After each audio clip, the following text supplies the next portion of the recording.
Hello, and welcome back to the Cobra build. Today, or this week, or however it goes, we're going to be building the rear suspension. A little bit more complicated than the front, but not terrible. All right, with that said, that's out of the way. Let's go build the rear suspension. The manual starts out innocuous enough. We got to take the hubs that were shipped and hammer out the existing studs because we're going to be putting aftermarket studs in.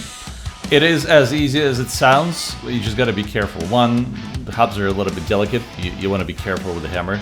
Don't miss the stud, especially as they go out. There's a high chance the hammer will go sideways and damage the hub a little bit. And second, when you put it in the vise to hold it, just use a rag or something so we don't mar the surfaces unnecessarily. And that's all there is to it. Just take the hammer and bash those studs out. The next step is we got to put the new studs in, which is what we're going to do. So for this step, if you don't have a big breaker bar, go out and get one. And don't get a ratchet like I did. I got a ratchet, but the ratchet is the wrong tool for the job.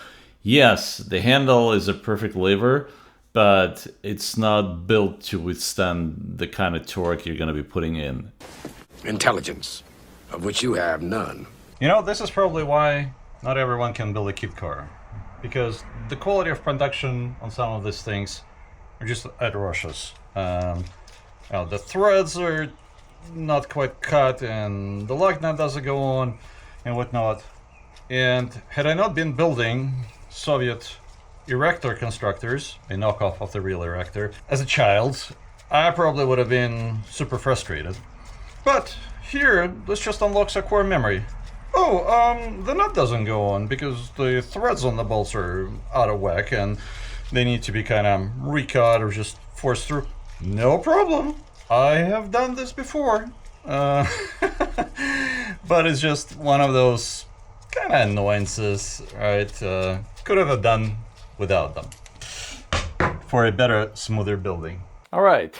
Now that that exercise in powerlifting or whatever is done, and we have these spindles, wow, and we have these hubs. And we have these hubs with studs in them. It's time to move on to the next phase, which is attaching them to our sawn off spindles. Let's see if that works.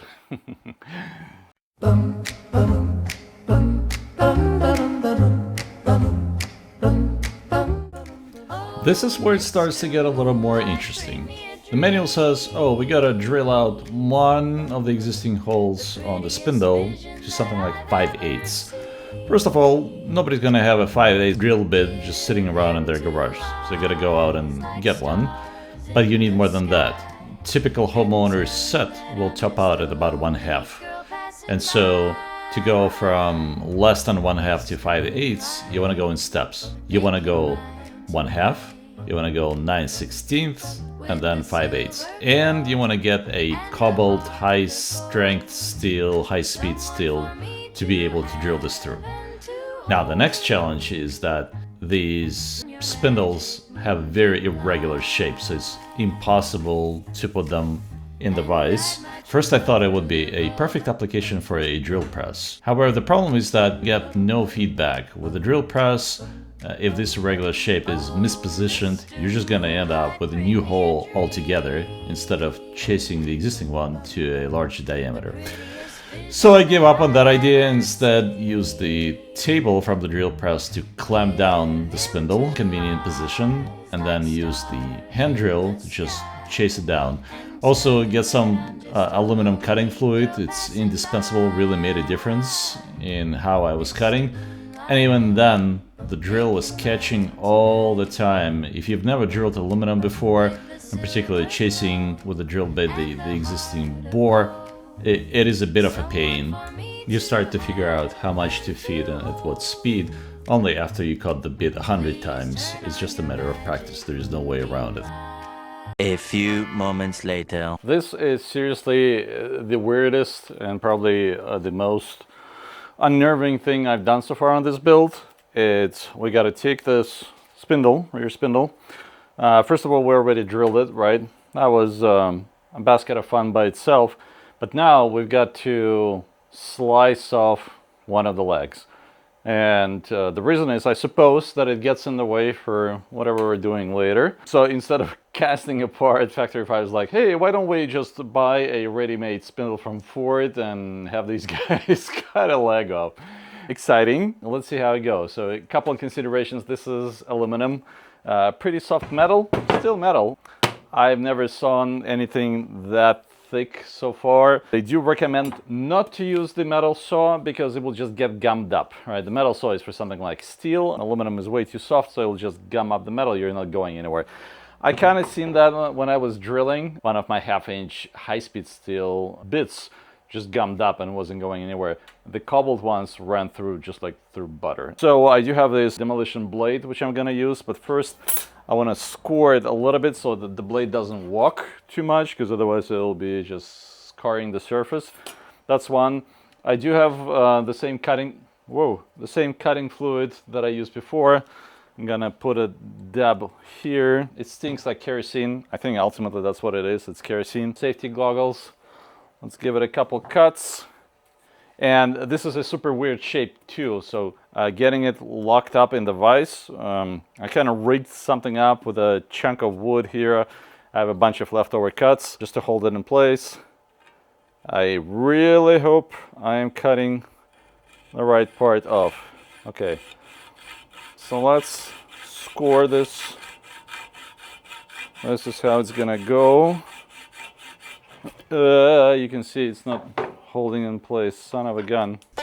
Predictably, trying to hold the spindle in the vise reliably didn't work, so I had to use another method. I had a backup plan.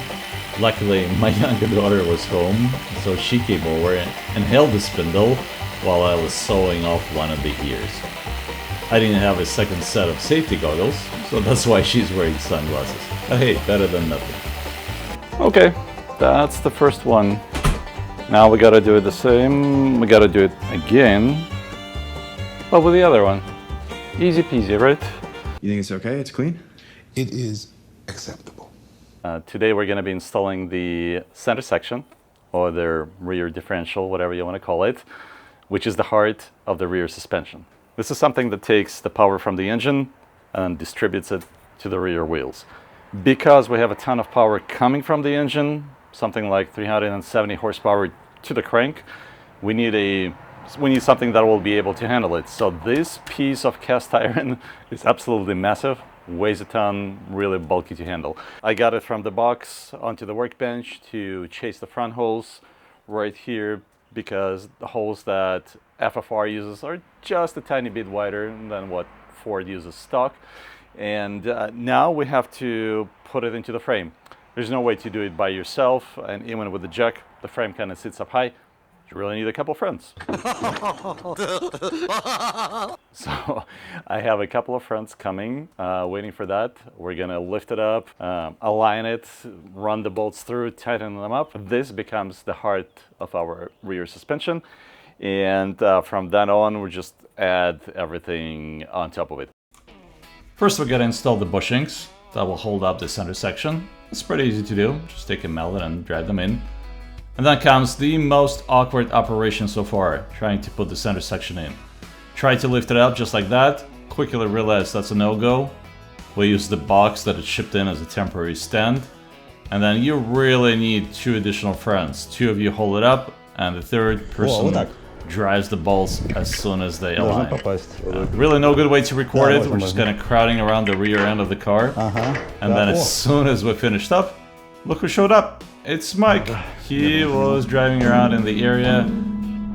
So we just, like, literally 5 minutes ago, we put the rear differential in place. Oh, all right. Man, that took a while. It was not easy. Hard chore. You have to get it lined up just right. At least that's how it was for my God, mine. yes. It didn't want to get in, and then you figured out how to use the lever. So we put the front end, but then the rear was just kind of stuck, right? It was almost there, but a 1/4 inch off. We were like, Literally, what the? You know what I did? I actually took pictures of each step for mine, because I thought, okay, someday I'm going to have to take it out. And it was so hard, you know, so each little step, I took a picture. Sure enough, I did have to take it out not long ago. Yep. So the only problem that the inserts, the spacers that they supplied, they're a little bit bigger, all right? And and when the rubber bushings compress, they stick out even a little more, right? So the nut rests on the spacer and not on the bushing. So I'm thinking maybe I'll get a couple of spacers, like really just one spacer in here and put it in. Call it good? Yeah. Yeah.